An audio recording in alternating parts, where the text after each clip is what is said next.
Hello, today we will guide you through how to use Wispr Flow in Claude. Simple steps. In this quick walkthrough, you'll learn how to use Wispr Flow to enter text into Claude using your voice.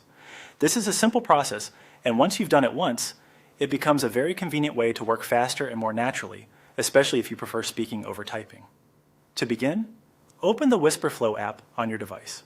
Make sure the app is running properly before moving on, since this is the tool that will capture your voice and turn it into text. If it takes a moment to load, just wait until it is fully open and ready.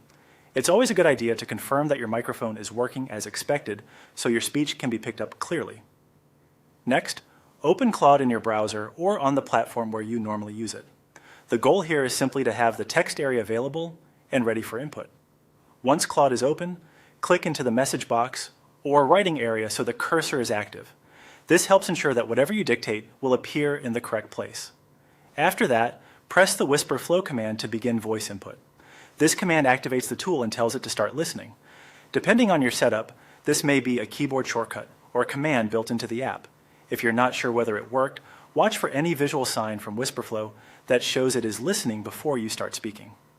Once Wispr Flow is active, begin speaking to enter your words. Speak clearly and at a steady pace so the app can accurately capture what you're saying.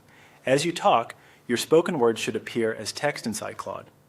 If needed, pause briefly between thoughts to help keep the transcription clean and easy to review. As a general tip, try to speak in complete phrases rather than single words, since voice tools often perform better with natural speech patterns. It can also help to reduce background noise if you're in a busy environment. After the text appears, you can quickly look it over and make any small corrections before sending it. That's all it takes. Open Wispr Flow, open Claude, activate the Wispr Flow command, and then speak to enter your text. With just those simple actions, you can start using voice input to work more efficiently in Claude.